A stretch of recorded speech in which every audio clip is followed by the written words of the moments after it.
Hello and welcome to the Sisterhood Club podcast, where we empower women with all the tools they need to succeed across life, business and career. We'll bring inspiring stories and practical advice from CEOs, founders and women who are achieving incredible things.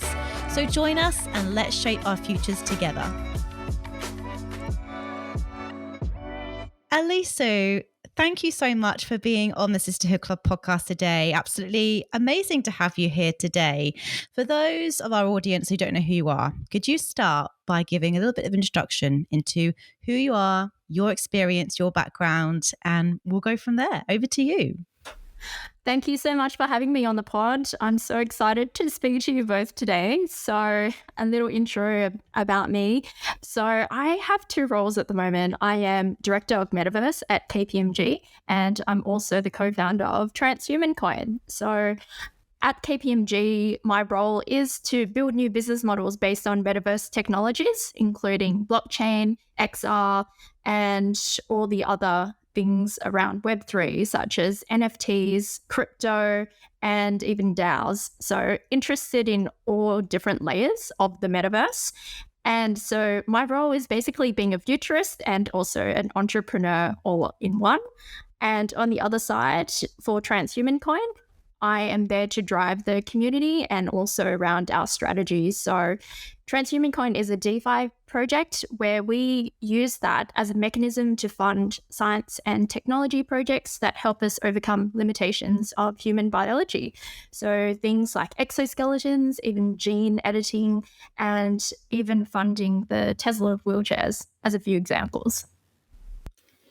Wow, that is so powerful.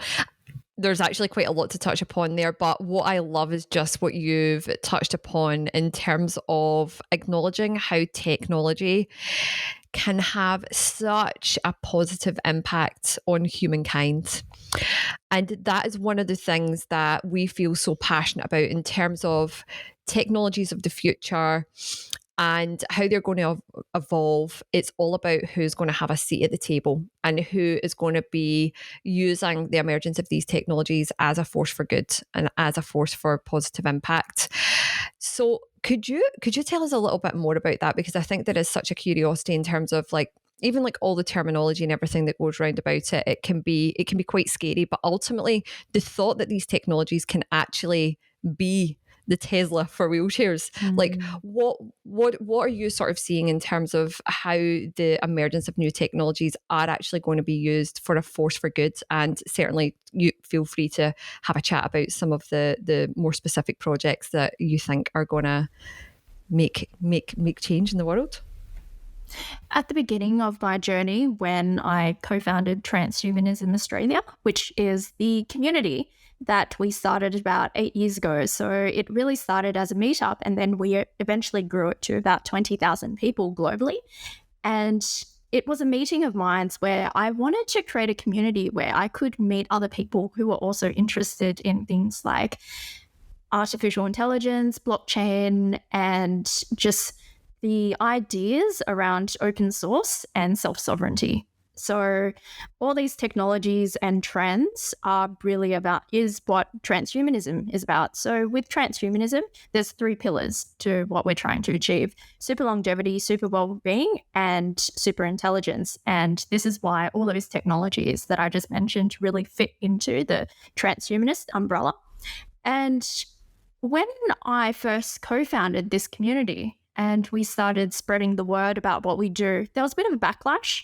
So people were very against the idea that we could one day upload our minds into the cloud and use that as a way to extend our longevity, but also our intelligence. So even right now, we are transhumanists, every one of us, because we extend our intelligence by using our smartphones. We no longer store this information in our brains, so we don't hold all this useless data or what we deem as useless in our minds, but we usually regulate that to the internet, where we can easily just find additional data at our fingertips, or even use Google Drive, where we are storing that additional data that we do not want to retain.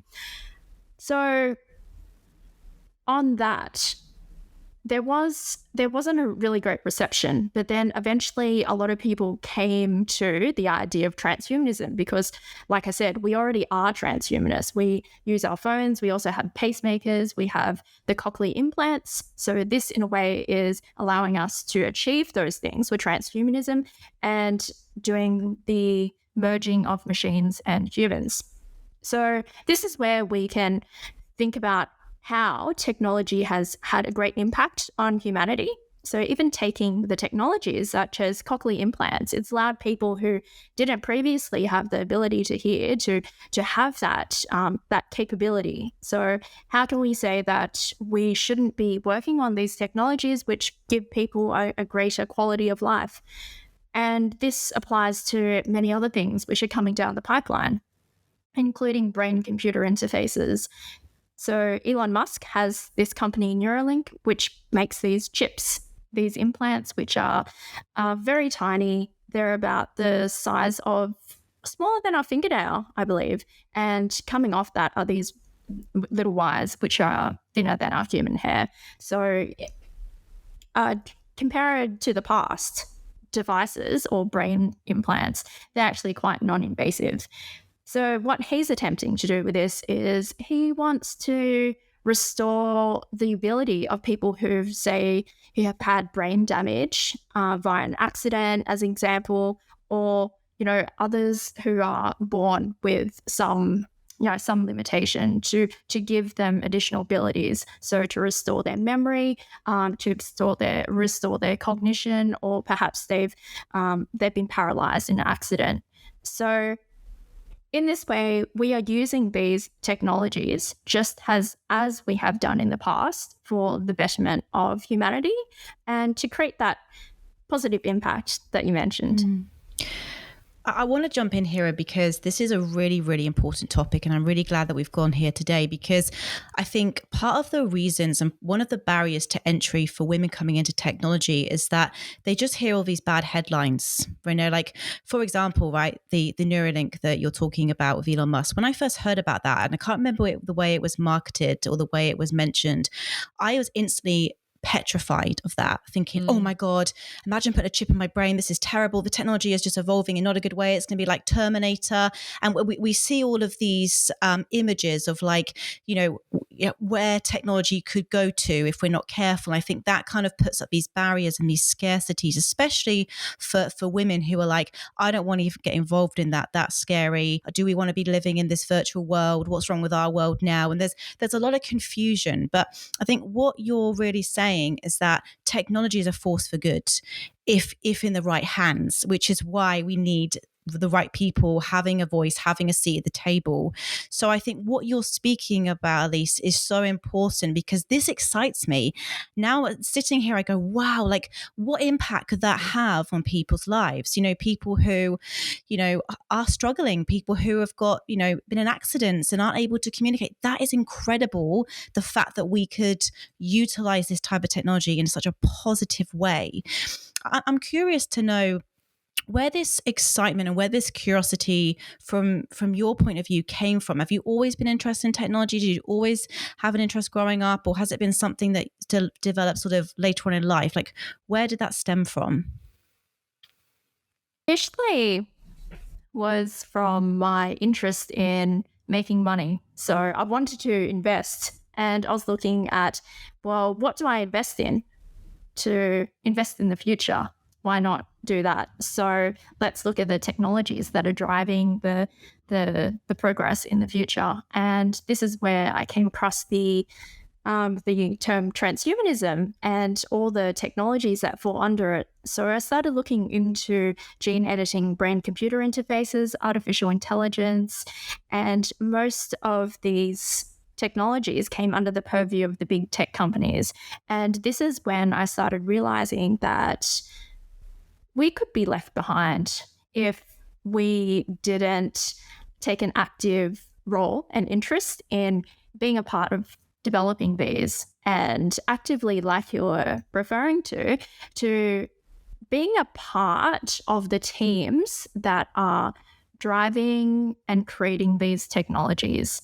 Because as you mentioned before, in the hands of the wrong people, it could turn out very bad. So my initial interest was actually driven by a monetary interest, but then eventually it became more about the journey of humanity and where we're heading if we don't take a more active role in it.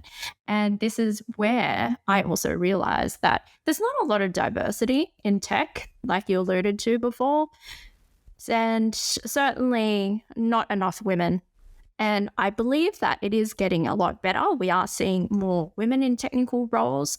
So, for example, for ChatGPT, you do have a female CEO and CTO, I believe. And also for Lightning Labs. So Lightning Labs creates Lightning Network, which is the layer 2 network, payments network that's built on the blockchain network. And that's led by Elizabeth Stark. And these people don't nearly get enough attention. And it's really important that we support these projects, especially Lightning Labs, in open source technologies or projects as well.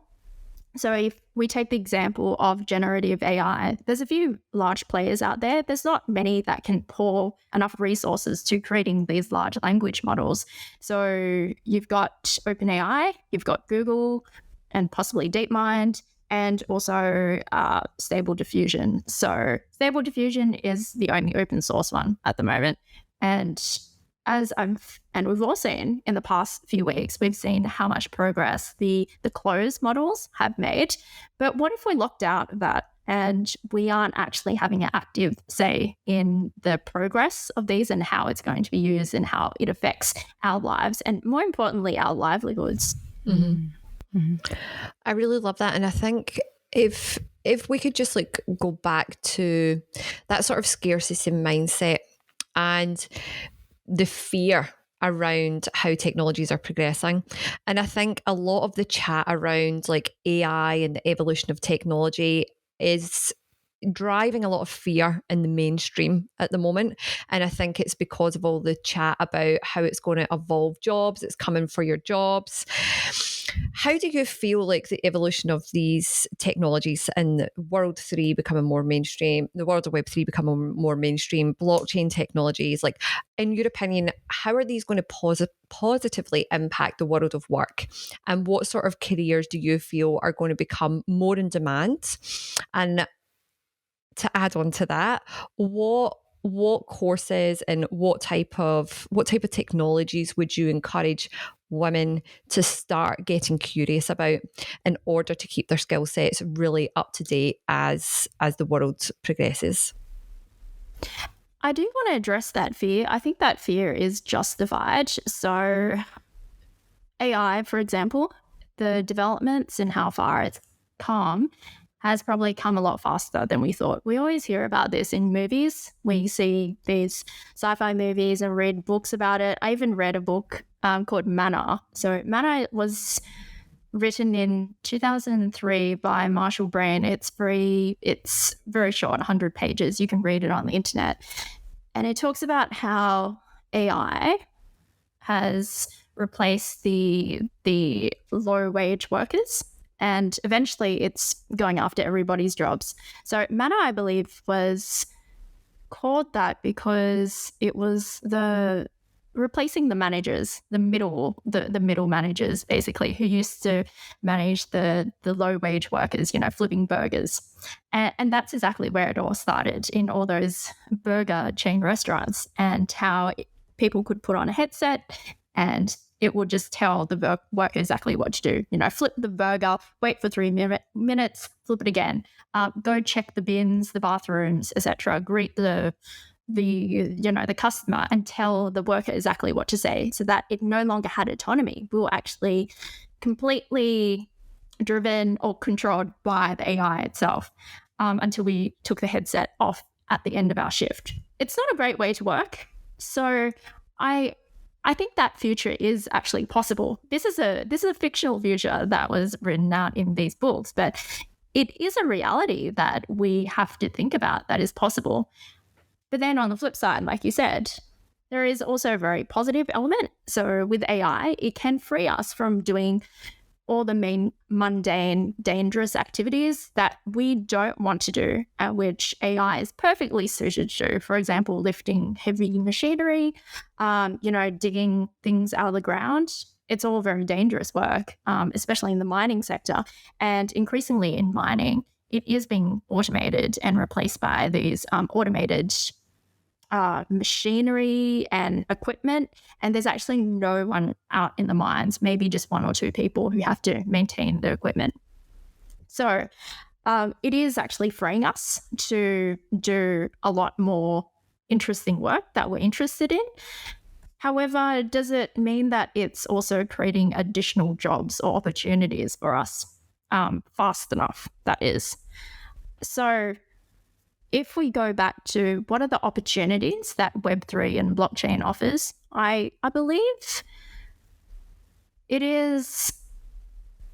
So if I pair it with other technology or, other theories, so Moore's law, the cost of compute power is decreasing every 18 months to 2 years.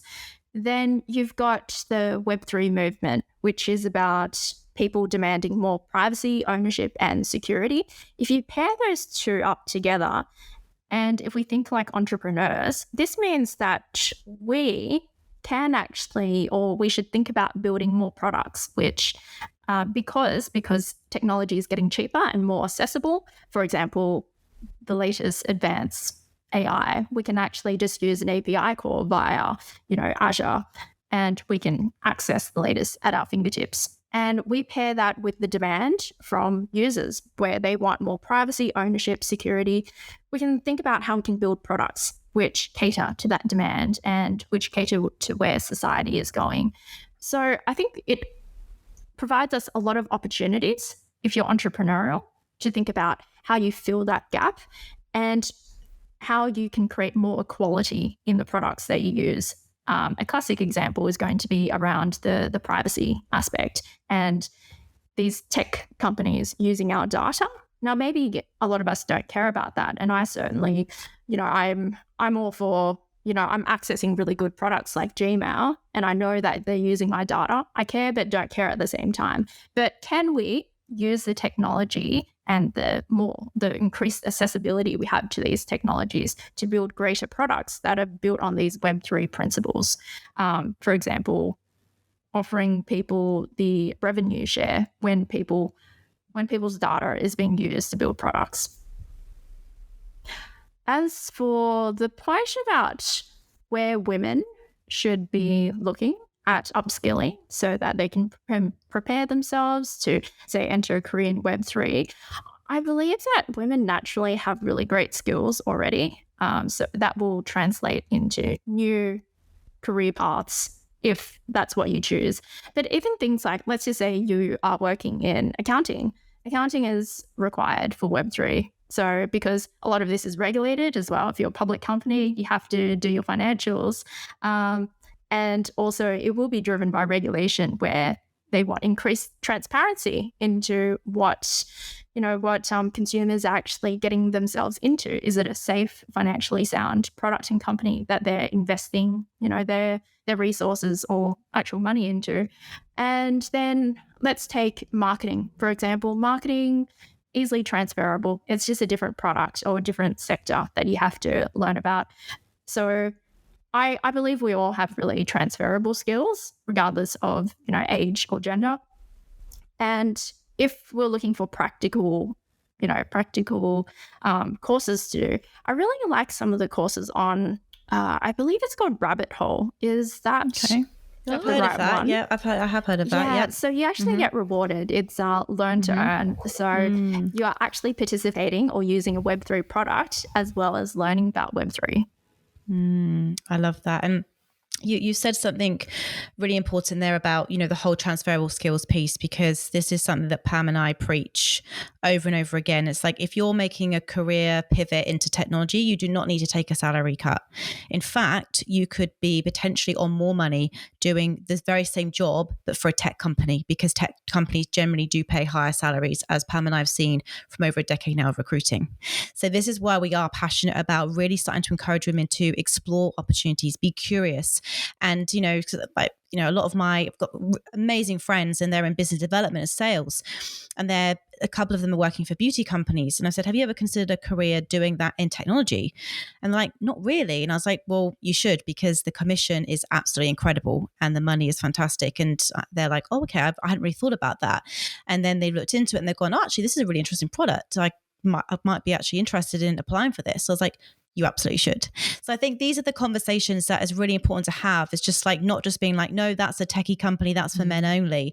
And we always say it and we always laugh. There's like women do have this like thought process of like, boy in hoodie in a dungeon coding. And that's why with the Sister Club, like we want to get women like yourself on the podcast, because people can see, Alyse Sue, she's an intelligent, ambitious, incredible woman, right? She's not in a hoodie in a basement coding. She is out there putting herself out there, using her voice and really driving change in the world, which is just such a powerful message, to showcase women. But Alyse, I'd like to take it into your present role with KPMG, because I just find the title of that role so futuristic, so cool. So could you tell us a little bit about what your role at KPMG is all about, and even take us back to how you even applied for it, what that process was like? Because I'm really curious to go into what does that role entail, and how did you go about securing it? My husband, Peter Zing, referred me to the role. Coincidentally, he's also my co-founder at Transhuman Coin. So we already work together. Oh. and now we just see each other all the time. So we both actually interviewed for the role, and so he was very supportive when I got it.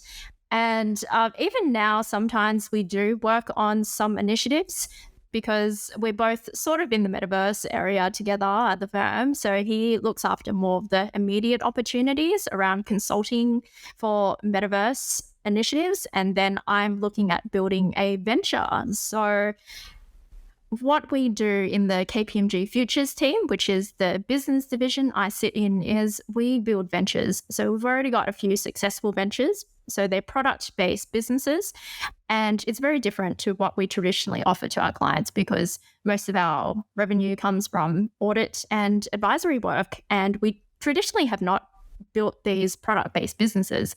So this is what we're trying to do more of. And in my case, I have been going through the phase or the stages that a startup would. So right from the first phase of, ideation, testing ideas and hypotheses, and then next, which I'm not yet on, which is moving on to stage 2, building of POCs. And then thirdly, the phase of, building MVP, where you can really scale out. So the phase that I'm in, what I've been looking at so far is a couple of broad themes that I can talk about. So they range from security, identity, real-world asset tokenization, also themes around accounting and crypto payroll are things I've been working at. But broadly, anything that's around metaverse. So when I talk about metaverse, my definition I'm using right now is the 3D internet, which is powered by AI. I think AI will always have some element in it.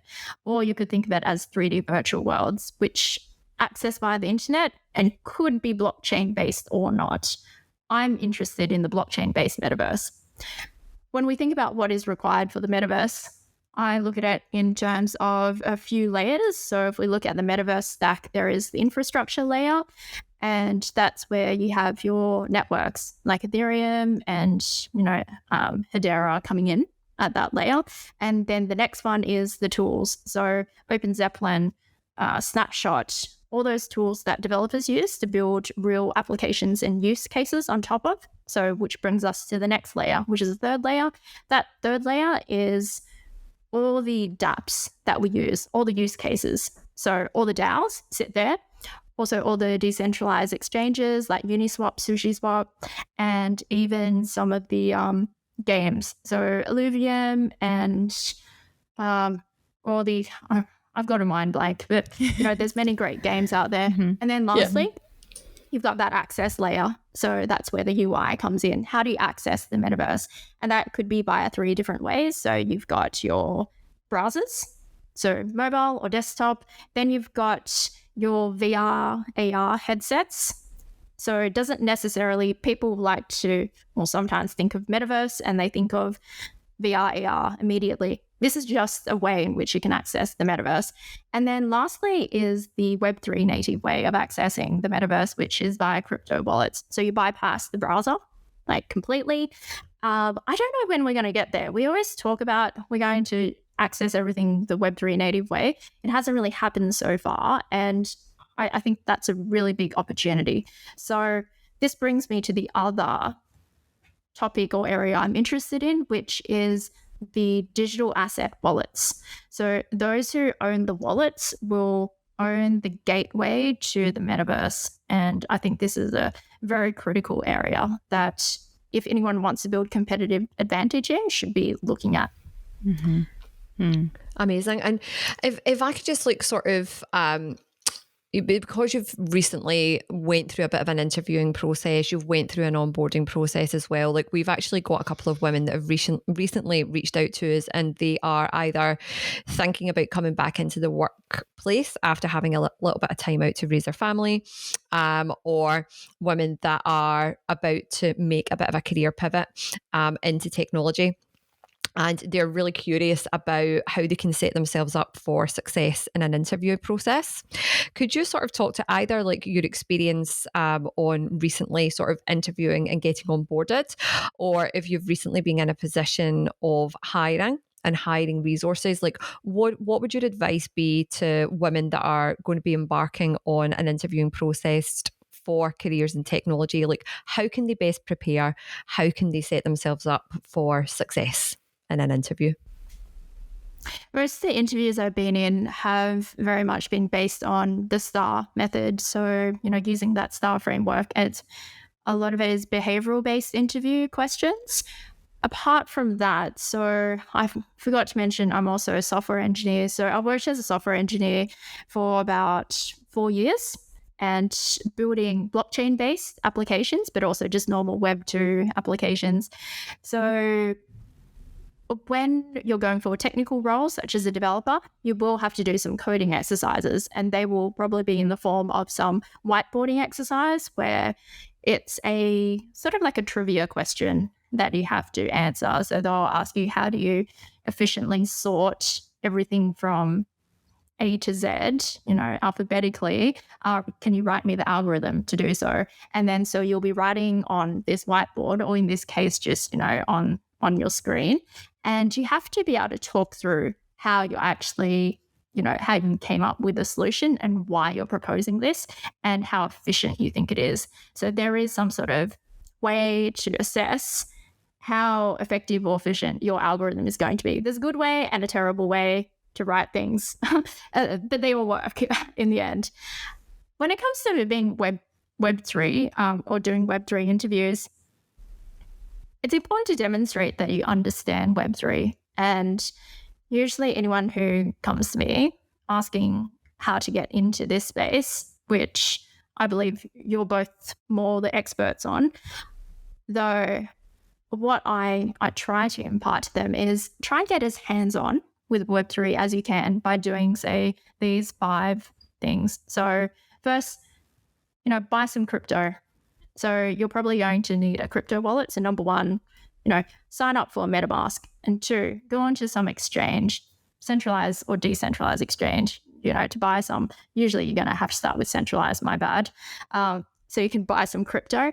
And then you might want to go on to, a decentralized exchange to understand what DeFi is. So it is a core, the core product in DeFi, to understand what a DEX or decentralized exchange is, and understanding what a liquidity pool is and how you can become a liquidity provider.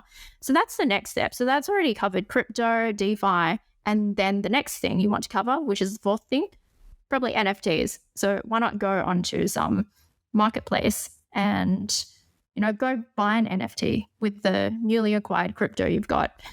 And then the next thing is you may want to mint an NFT once you've bought it yourself and try and sell one. And the 5th one is probably DAOs.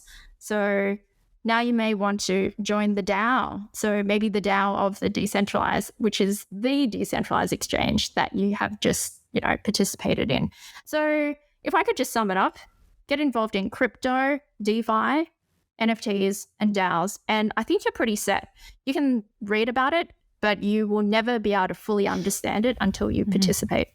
Yeah, I completely agree with you there, Alyse, because it wasn't until I got my hands dirty and, minted my first NFT, bought some Ethereum, opened a wallet, all of that I started to go, this isn't actually as scary as what I thought it was going to be or as technical as what I thought it was going to be. And even though I recruit in tech, I am far from somebody who could even write a line of code. So I thought, if I can do it, anyone can do it, because my approach to technology is just turn it on and off again. That will do the job. So I think it's not as intimidating as what I think a lot of people make out. I think it's the acronyms that we use and things like that then also can be used as a bit of a barrier. But I want to go back to what you were saying before, because I think this is just, I know there's a lot of businesses that Pam and I are working with right now. And we were even in the 7-Eleven office the other week. And one of the questions came up of should we have a metaverse strategy?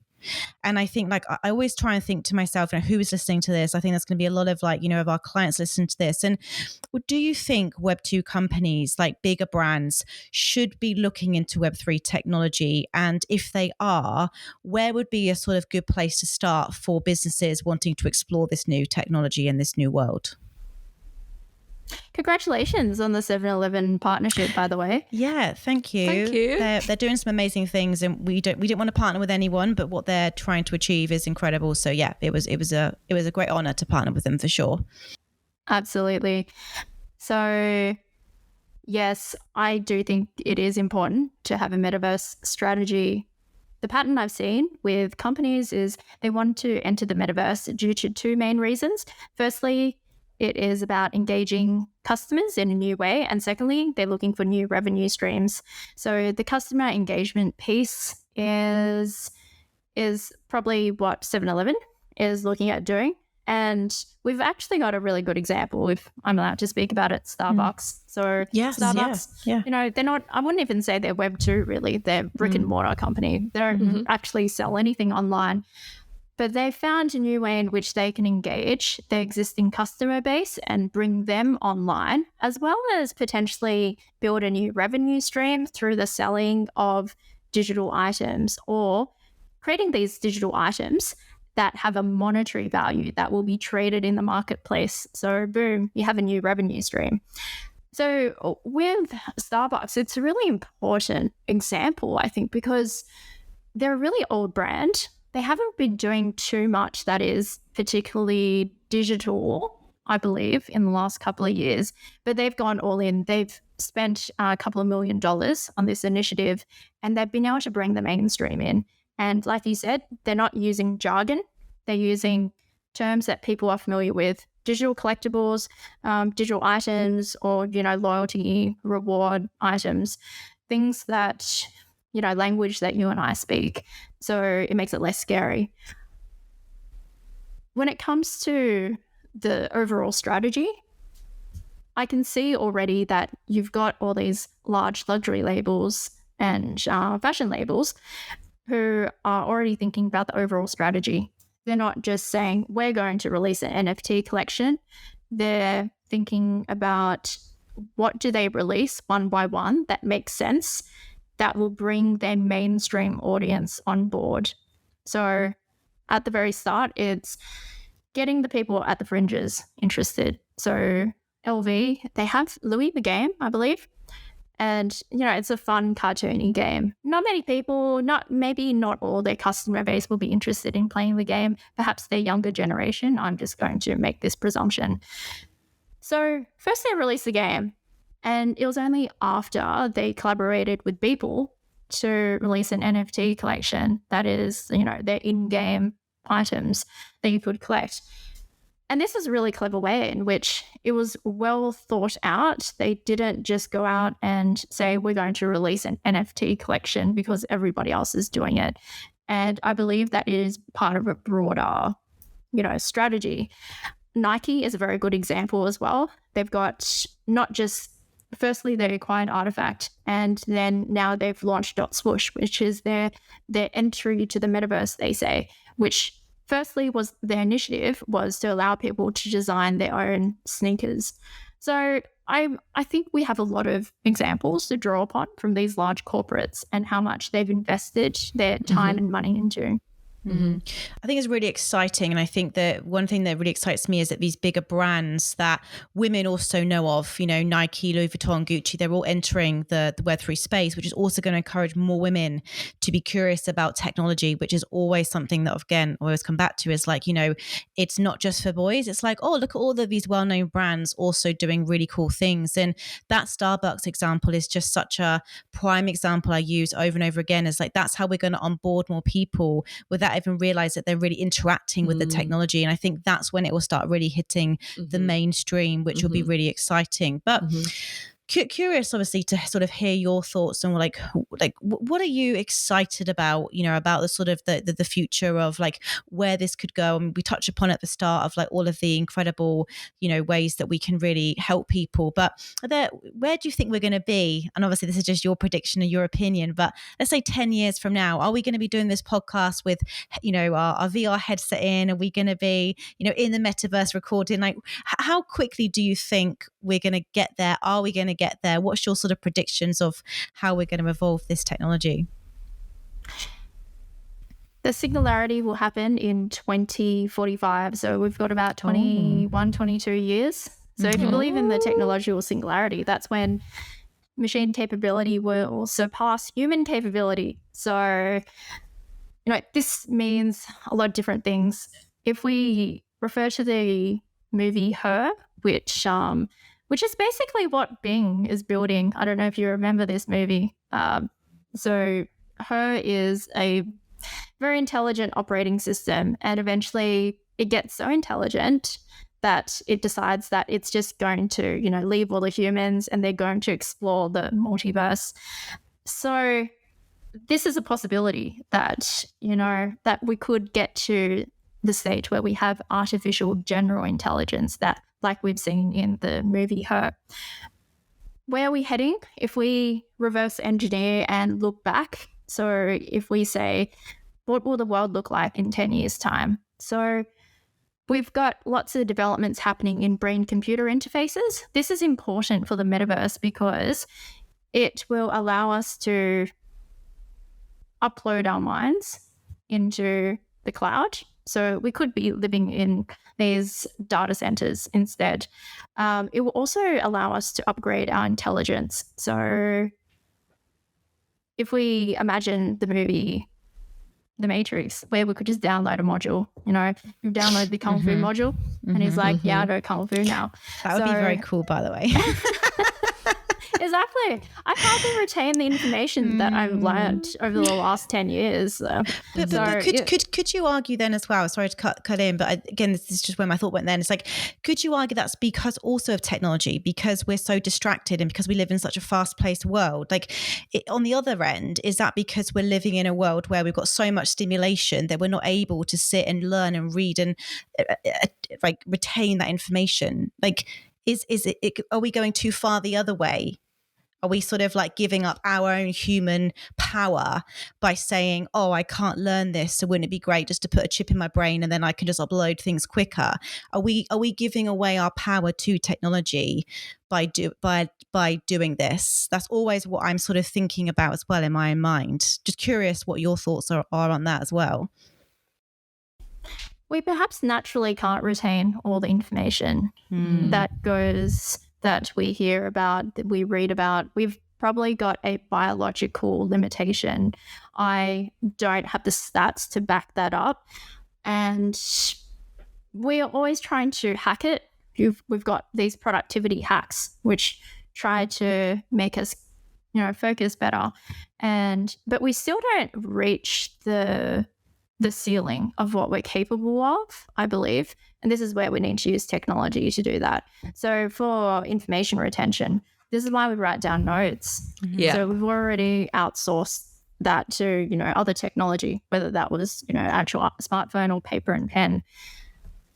So why not? If we have this technology available to us, then we should use it so that we can achieve our capabilities. And if we bring it back to where we think the world is heading, so mind uploading is a possibility. Then you've got, so this points to, achieving super intelligence, but also achieving, super longevity. You've also got gene editing. There was a really good study by David Sinclair, and David Sinclair did this study where he was able to extend the healthy life of mice, in a clinical setting, in a lab setting, and I think they're going to start looking into going into clinical trials with humans, and it's looking at the expression of genes, so the epigenetics, rather than the actual like our genes, but also the layer on top where it's affected by our environment. And so there is a lot of realistic progress in technologies which will enable us to achieve that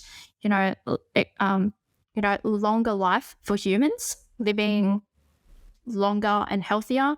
And potentially we could extend that to beyond the 120 lifespan that we currently know of, I think bit by bit. So they call this if you live longer, then you increase the possibility of being able to, extend your life each year that you live longer. So this is sort of, I'm not actually explaining it correctly, but it is related to the theory of longevity escape velocity. So I think we're going to, if we look at the overall picture, what the future looks like, we're going to have healthier humans, which live longer. We're also going to have more ubiquitous use of artificial general intelligence. I'm not sure if it's general intelligence, but definitely more advanced machine intelligence. And it will change what our jobs look like. So I don't know what that will look like, whether we're still actually, doing the roles that we're in, whether it's recruitment, whether I'm actually looking at how we can build metaverse ventures. But it may, if we are able to do good things and shape it to what we want it to do, then maybe it'll look good for us. So this is where I'm really excited about what we're working on at Transhuman Coin. So this is part of the transhumanism community that I help build. So Transhuman Coin, what we are doing is we are using the funds we're building to support these different projects that are working on this. So whether it's healthy life extension, brain-computer interfaces, the Tesla wheelchairs, all those things will help us humans live better, but also perhaps create the jobs of the future. So we may be working in things like gene editing and sequencing, BCI, and all those emerging industries, which will become a larger part of our economy. I think that's just such a beautiful way to almost come to the end of the podcast with like all of that excitement that you're talking about, because it is, if we get the right people like yourself driving this, the future is so exciting, and we can have a real positive impact. And for those women listening to this is why we need you, because women typically do want to have an impact, and we care about things like health, like longevity, and and that sort of more nurturing nature that I think technology is really missing right now. So Alyse, thank you for all that you're doing. And it's really exciting to hear from you all of the incredible work that you're working on. And it's left me feeling excited about the future, not scared about the future. And remember, we are all in control of our own destiny. So if you are listening to this right now and you're thinking, right, it's time for me to upskill, take action.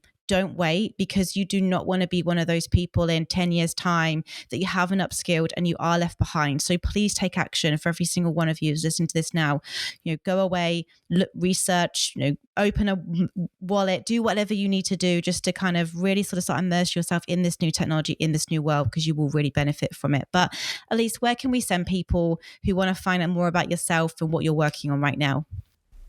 You can find me on LinkedIn, or I'm on Twitter under my name, Alyse Sue. Amazing. We'll put all the links in the show notes. Thank you so much for being on the show today. Thank you so much for listening to today's episode. If you enjoy these episodes, the number one thing you can do to help us grow and keep spreading our mission and message is to hit the subscribe button. And if you have time, give us a quick rating. I appreciate each and every one of you who tune in every week, and we look forward to bringing you many more episodes this year. Take care.